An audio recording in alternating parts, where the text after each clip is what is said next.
Hello and welcome to सलाहकार। Mileage test चल रहा है हमारा सीएनजी गाड़ियों का। ये है टाटा की अल्ट्रोज और ये है मारुति सुजुकी फ्रोंक्स। अगर आपका बजट है 9.5-10 लाख रुपए का, ये दोनों गाड़ियां सीएनजी में आप कंसिडर करना चाहते हो तो कौन सी आपके लिए बेटर रहेगी? मेनली अगर आपका हाईवे का रन है तो कौन सी गाड़ी ज्यादा माइलेज देगी, कितनी ज्यादा माइलेज देगी, चलाने में कौन सी बेटर है, स्टेबिलिटी हाईवे पे हाई स्पीड्स में किसमें ज्यादा बेटर है, ओवरऑल हर एक चीज के बारे में इस वीडियो में बात करेंगे। तो in between the mileage test हम ये इंट्रो शूट कर रहे हैं। काफी हमने चला दिया और काफी अभी चलानी बाकी है। चलिए पूरी वीडियो देखिए कौन सी गाड़ी ज्यादा माइलेज देती है।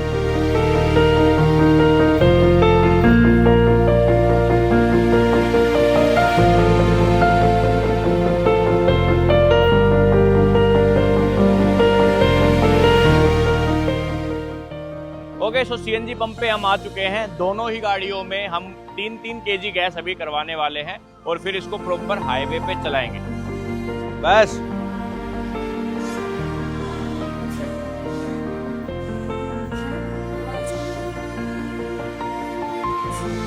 एक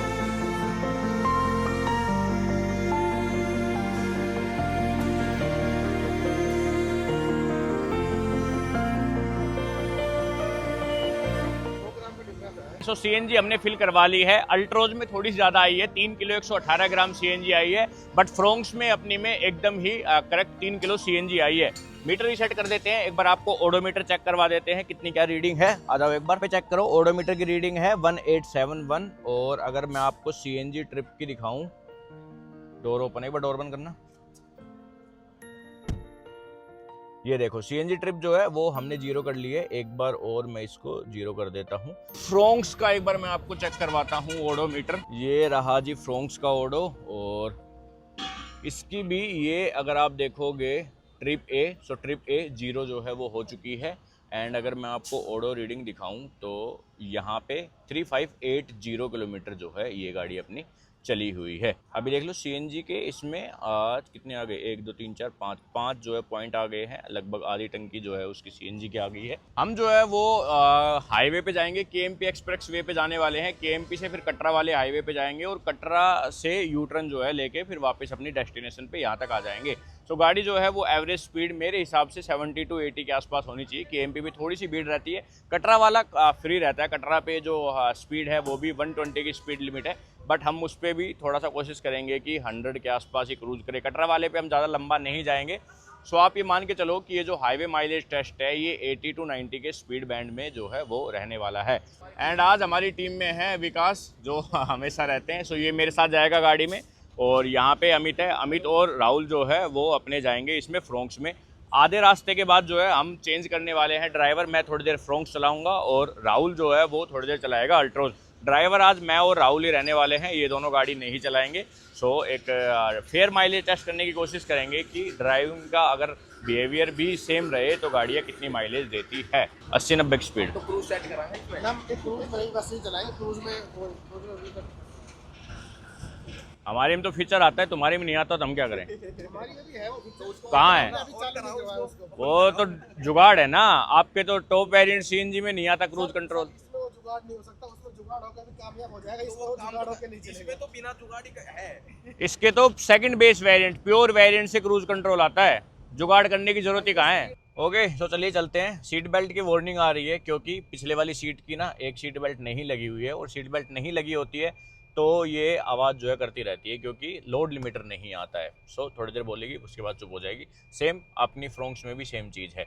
अभी देखो, जब ये ऊंचे ऊंचे रास्ते यहाँ पे जो बना रखे हैं ना, इनकी वजह से एक दिक्कत है कि गाड़ी का ग्राउंड क्लियरेंस कम लगता है और थोड़ा कॉन्फिडेंस जो है वहाँ पे कम आता है, जबकि फ्रोंक्स में ये चीज नहीं आती। सो 1.7 किलोमीटर चलने के बाद हम आ गए हैं अभी केएमपी एक्सप्रेस वे पे। तो यहाँ से एकदम प्रॉपर हाईवे जो है वो अपना रहने वाला है। क्रूज कंट्रोल हम यूज नहीं करेंगे। क्यों यूज नहीं करेंगे? क्योंकि हमारे राहुल जी ने मना कर दिया क्रूज कंट्रोल यूज करने के लिए। उनकी गाड़ी में क्रूज कंट्रोल है नहीं, तो वो कह रहे कि यार ऐसे तो फेयर नहीं होगा। देखो ये भी एक अच्छी चीज़ है। अगर आप टाटा अल्ट्रोज का प्योर वेरिएंट भी लेते हो, जो कि सेकंड बेस वेरिएंट है, वहीं से ही क्रूज कंट्रोल जो है वो आना स्टार्ट हो जाते हैं। जबकि फ्रोंक्स में 2 ही वेरिएंट आते हैं, सिग्मा एंड डेल्टा सीएनजी, और दोनों में ही क्रूज कंट्रोल अवेलेबल नहीं है। फीचर्स के मामले में काफ़ी लैग करती है आपकी फ्रोंक्स अगर आप लेते हो सीएनजी में। फीचर्स चाहिए तो भाई फिर तो आपको अल्ट्रोज पे ही जाना है, क्योंकि यहाँ पे तो फीचर ही फीचर है। बट मैं बैठा अभी टॉप वेरिएंट में हूँ। प्राइसिंग थोड़ा सा मैं आपको बता दूँ, सो अल्ट्रोज का जो बेस वेरिएंट है वो 7.89 लाख रुपीज़ एक्स शोरूम कीमत से शुरू हो जाता है। 6 वेरिएंट आते हैं अल्ट्रोज में, सीएनजी में अगर आप देखते हो तो। Top of the line variant में सीएनजी नहीं है, ये उसके नीचे वाला वेरिएंट है, अकम्प्लिश्ड एस के नाम से आता है। 2, 4, 5 फीचर का डिफरेंस जो है वो है, बट फिर भी सीएनजी के हिसाब से यहाँ पे काफ़ी फीचर्स आपको मिलते हैं। चलिए ट्रिप स्टार्ट करते के साथ ही देखो बारिश भी आना स्टार्ट हो गई है।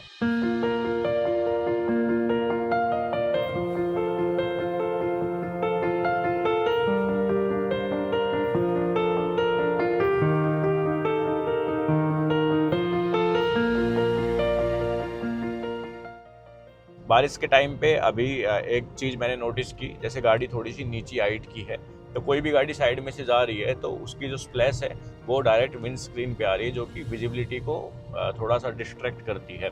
ऊंची गाड़ी होती है तो विंड स्क्रीन पे नहीं आता है पानी, उस वजह से थोड़ी विजिबिलिटी अच्छी रहती है। तो वो एक हल्की सी चीज़ नोटिस में आई तो सोचा आपको बता दूं। सामने एलईडी बेस लाइट है, एलईडी बेस डीआरएल्स आपको मिलते हैं, 360 डिग्री कैमरा जो है वो आपको मिलता है। अभी स्पीड में जो है वो सिर्फ पीछे वाला कैमरा करता है काम, बाकी अगर कम स्पीड में होती है तो 360 जो है वो चल जाता है। कैमरा की क्वालिटी काफ़ी अच्छी है। देन अपने पास यहाँ पे 10.25 इंच की स्क्रीन है, Android auto, Apple CarPlay, wireless चलता है, बढ़िया स्क्रीन है, क्लैरिटी काफ़ी अच्छी है, ओवरऑल जो टच का रिस्पॉन्स है, सब चीज़ें स्क्रीन के बारे में अच्छी है। उसके बाद नीचे ऑटोमेटिक एसी आ जाता है, वायरलेस चार्जर मिल जाता है। देन यहाँ पे एम्बिएंट लाइटिंग इसके फीचर्स भी मिलते हैं, और डैशबोर्ड भी काफ़ी अच्छा सुंदर दिखता है। ऊपर छोटे साइज़ की सनरूफ मिलती है, सनरूफ नीचे वाले वेरिएंट से स्टार्ट हो जाती है। प्योर एस वेरिएंट ले सकते हो आप सनरूफ अगर आपको लेनी हो तो। और उसके अलावा यहाँ पे 8 इंच की स्क्रीन है। अब जो टॉप एंड वेरिएंट आता है ना, उसमें और इसमें स्क्रीन का एक डिफरेंस है। ओके, और एक्सटेंडेड थाई स्पोर्ट वाले फीचर आपको मिल रहे हैं। काफ़ी कंफर्टेबल सीटें हैं, अगर आप चौड़े हो, थोड़े से शरीर चौड़ा है आपका, तो भी इन सीटों पे कंफर्टेबली बैठ पाओगे। अच्छी बकेट फिट सीटें हैं, कुशनिंग काफ़ी अच्छी की गई है। सो ओवरऑल सीटें कंफर्टेबल गाड़ी की लगती है, और स्पेस के हिसाब से भी कोई दिक्कत नहीं है। मेरी हाइट 5 फीट 6 इंच है, और मेरे हिसाब से कोई हेडरूम वेडरूम में कोई किसी तरह का इशू नहीं है।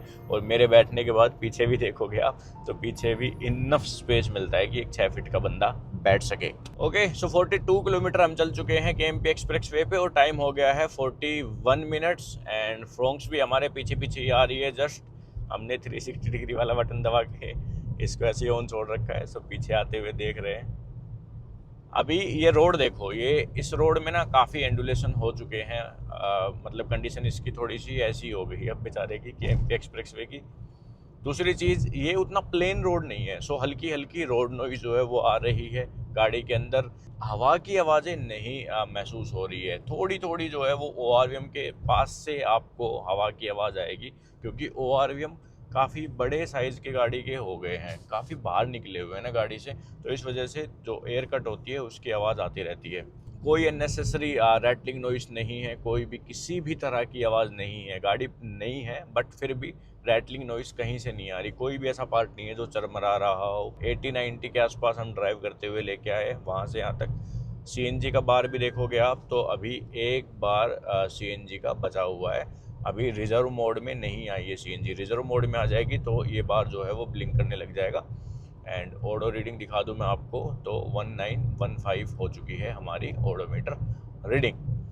चलिए, तो अब टाइम आ गया है गाड़ियाँ स्विच करने का। अभी मैं अल्ट्रोज उनको देता हूँ और फ्रोंक्स पे चलते हैं और फ्रोंक्स के बारे में बात करते हैं। सबसे पहली चीज़ जो नोटिस होती है फ्रोंक्स में, बलेनो में, किसी में बैठ जाओ आप, गाड़ियाँ बहुत नीची है। बाहर से भले ही SUV जैसी दिखती हो, भाई अंदर से ये हैचबैक ही है। और दूसरी चीज़, इसके दोनों ही वेरिएंट जो CNG में आते हैं ना, दोनों में ही सीट हाइट एडजस्टमेंट का ऑप्शन नहीं देती कंपनी। पता नहीं यार मारुति क्यों नहीं देती। अभी मैं यहाँ पे बैठा हूँ, मेरी हाइट 5 फीट 6 इंच है और मुझे बोनेट विजिबल नहीं है। बोनेट विजिबल नहीं है तो इसका क्या डिमेरिट है कि सिटी में थोड़ा कम कॉन्फिडेंस आता है गाड़ी में। ऐसा लगता है कि गाड़ी का वो वाला हिस्सा जो है वो काफ़ी बड़ा है, वो वाला हिसाब किताब हो जाता है। उसमें ये चीज़ नहीं थी, उसमें बढ़िया सीट हाइट एडजस्टमेंट है, अपने हिसाब से सेट करके बैठो। दूसरी चीज़ जो नोटिस हो रही है, एक्सटेंडेड थाई सपोर्ट तो आता नहीं है इसमें, सो इसकी सीटों में थाई सपोर्ट की हल्की सी कमी जो है वो महसूस हो रही है। अगर आपकी हाइट 6 फीट के आसपास है तो फिर आपको डेफिनेटली जो है वो थोड़ा सा ये थाई सपोर्ट का इश्यू आएगा, पैर आपके ऐसे थोड़े ऊपर रहेंगे। अच्छी चीज़ ये है कि 4 सिलेंडर 1.2 लीटर इंजन है, अल्टीमेट रिफाइन इंजन है, कोई भी वाइब्रेशन नहीं है किसी भी टाइप की। लेकिन यहाँ पे गूंज काफ़ी आ रही है, जो रोड नॉइस है वो गाड़ी में गूंज रही है, जबकि अल्ट्रोज एकदम साइलेंट कैबिन था, तो वो एक वहाँ पे प्लस पॉइंट है। अब की बार टाटा वालों ने काफ़ी काम किया है अल्ट्रोज के ऊपर, इसका स्टीयरिंग उससे काफ़ी ज़्यादा लाइट वेट फील हो रहा है एकदम। अभी इसमें मेरे को कम कॉन्फिडेंस आ रहा है, स्टीयरिंग उसमें तो छोड़ रहा था ना तब भी वो अपनी जगह पर ही चल रही थी, बट इसमें ये है कि एंडुलेशंस ज़्यादा है रोड में, तो स्टीयरिंग जो है वो थोड़ा सा हिल रहा है। तो इसके ORVM उसके कंपैरिजन में अभी काफ़ी छोटे लग रहे हैं मुझे, उसके तो बढ़िया लग रहे थे ORVM, शुरू में बड़े लग रहे थे बट अभी थोड़ी आदत हो गई तो उसके सही लग रहे थे, अच्छी विजिबिलिटी आ रही थी। बाकी विजिबिलिटी वाइज ये भी ठीक है, थोड़ा सा जो पीछे वाला ग्लास एरिया है वो कम है, हेडरेस्ट जो है वो अपने तीनों एडजस्टेबल आते हैं, और अभी जैसे पीछे वाला हेडरेस्ट उठा हुआ है ना, विजिबिलिटी में थोड़ा सा हैम्पर मुझे वहाँ पे हो रही है विजिबिलिटी। ओके, सो ये इनिशियल एक्सपीरियंस था। इस रास्ते पे मैंने 2-3 बार चला लिया है इसको, फ्रोंक्स को। इसमें देखो CNG के 2 बार बचे हुए हैं, 51.1 किलोमीटर हम चल चुके हैं। ये जब आएगी ना रिजर्व मोड में, तो ये रिजर्व मोड में ज़्यादा नहीं चलती, इसका जब ये ब्लिंक होने लगता है लास्ट वाला जो बार है, फिर ये 5-6 किलोमीटर ही चलती है, जबकि वो ज़्यादा चलती है। अल्ट्रोज से कम स्टेबल लग रही है फ्रोंक्स मेरे को। जो भी बीच में आ रहे हैं रोड में उतार चढ़ाव, जो गड्ढे वड्ढे, थोड़ा जहाँ पे ऊंचा नीचा है रोड, वहाँ पे काफ़ी ज़्यादा जो है वो हिल डुल रही है, जबकि अल्ट्रोज इतनी नहीं हिल रही थी। एक हैचबैक को जो इन्होंने ये SUV वाला रूप दिया है ना, उसका ये एक नेगेटिव है। ओके, सो वापस अल्ट्रोज में अपन आ चुके हैं। 72 किलोमीटर चल चुकी है गाड़ी, और जो अपना CNG है वो रिजर्व मोड में आ गया था काफ़ी पहले ही। आई थिंक कि अगर हम 30 की माइलेज भी मानते हैं दोनों गाड़ियों की, तो भी 90 प्लस तो चलनी चाहिए। 100 प्लस चलने का हमें ये है कि चल जाएगी 100 प्लस। लगभग 30-40 किलोमीटर और चलाते हैं, फिर देखते हैं क्या रहता है क्या नहीं रहता है। AC बढ़िया काम कर रहा है दोनों ही गाड़ियों का, किसी से भी कोई शिकायत नहीं है। हालांकि धूप ज़्यादा है तो इसकी छत ब्लैक है, ड्यूल टोन में है ये गाड़ी, तो यहाँ पे थोड़ी ज़्यादा हीट हो रही है। बाकी तो AC तो काम कर रहा है। स्टीयरिंग थोड़ा सा टाइट लग रहा है, उसके आने के बाद ये चीज़ आपको फील होगी कि हाँ, हाई स्पीड में थोड़ा ज़्यादा टाइट हो जा रहा है इसका steering wheel. I don't know why, but ऐसे ही बिहेव कर रहा है। दिल्ली कटरा एक्सप्रेस वे पे ही है हम, और अभी हमने यू टर्न ले लिया है दिल्ली कटरा एक्सप्रेस वे से। इंजन की एक हमिंग साउंड आपको आती रहेगी। हमने जब इसको मीडियम ड्राइव पे चलाया था तब भी ये बताया था कि CNG में एक इंजन की हमिंग साउंड है, और अभी भी वो चीज़ फील हो रही है। देखो 88-90 के आसपास हम चल रहे हैं, लेकिन एक ऐसे करके जो आवाज़ आती है ना इंजन में, वो कंटिन्यू जो है वो आपको अंदर सुनाई देती है। रोड नॉइस नहीं है, टायर की बिल्कुल भी कोई वाइब्रेशन या रोड की कोई वाइब्रेशन नहीं है, बट ये इंजन की आवाज़ आती रहती है, और हल्की हल्की हल्की हल्की आपको ORVM के पास से जो विंड नॉइस है वो आती रहती है। सो 90 किलोमीटर डन हमने कर लिए हैं, 90.6 किलोमीटर हो चुके हैं, और टाइम हो गया है 1 घंटा एंड 46 मिनट्स। थोड़ी देर हम खड़े भी रहे थे एक जगह पे, सो इस वजह से टाइम का थोड़ा सा ऊपर नीचे हो सकता है, बट या 90 किलोमीटर डन कर चुके हैं, और 30 प्लस की माइलेज तो अल्ट्रोज दे ही रही है, इसमें कोई शक नहीं है। कल हमने जब एकदम प्रॉपर हाईवे का टेस्ट नहीं किया था, जहाँ पे थोड़ा सा मतलब ट्रैफिक वाला हाईवे था, NH48 पे किया था, तो इस गाड़ी ने हमें दे दी थी 31.12 की माइलेज। तो आज उससे तो ज़्यादा ही हम एक्सपेक्ट कर रहे हैं, और स्पीड जो है वो 80-90 के बैंड में ही हमने रखी है, 100 एक बार भी नहीं रीच की है गाड़ी ने स्पीड। सो चल रही है। CNG काफ़ी टाइम हो गया CNG को रिजर्व में लगे हुए, आई थिंक कि 30 किलोमीटर तो हो गए हैं CNG को रिजर्व में लगे हुए। चलिए देखते हैं कितना और चलती है। फ्रोंक्स की CNG भी रिजर्व मोड में आ चुकी है। फ्रोंक्स की CNG रिजर्व मोड में ज़्यादा नहीं चलती, तो देखते हैं वो भी कितनी चलती है। वहाँ पे धूप थी जहाँ पे कटरा वाला एक्सप्रेस वे था, लेकिन वापस आते आते फिर अगेन यहाँ पे बारिश का मौसम हो चुका है एकदम, और बढ़िया मौसम हो रहा है, मस्त एंजॉय कर रहे हैं हम ड्राइव को। ओके, सो टाटा अल्ट्रोज की CNG अपनी हो चुकी है ख़त्म। देखो यहाँ पे 2 किलोमीटर जो है वो अपनी ये गाड़ी चली है। सीएनजी का बार जो है वो अभी भी यहाँ पे ब्लिंक कर रहा है, बट सीएनजी की जो लाइट आती है ना वो चली गई है, सीएनजी खत्म हो चुकी है अपनी गाड़ी में। चलो देखते हैं अभी फ्रोंक्स कितना चलती है और फिर अपन लास्ट में कंक्लूजन करते हैं।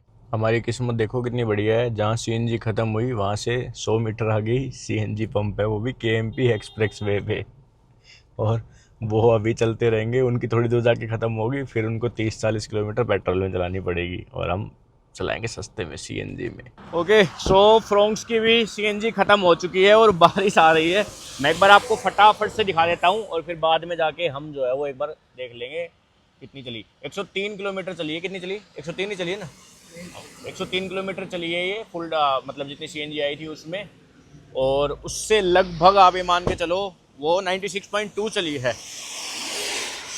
सो 7 से 8 पॉइंट का डिफरेंस है, बट अल्ट्रोज में सीएनजी भी थोड़ी सी ज़्यादा आई थी। सो लास्ट में जाके एक बार कैलकुलेट करते हैं अपन। ओके जी, सो अब बारी है कंक्लूजन की। तो देखो फ्रोंक्स चली है ज़्यादा अल्ट्रोज से। कितनी ज़्यादा चली है? ये चली है 103 किलोमीटर। सीएनजी जो इसमें आई थी वो आई थी लगभग 3 kg, थोड़ी सी 18 ग्राम जो है वो ऊपर थी, बट 3 kg मान के चलो।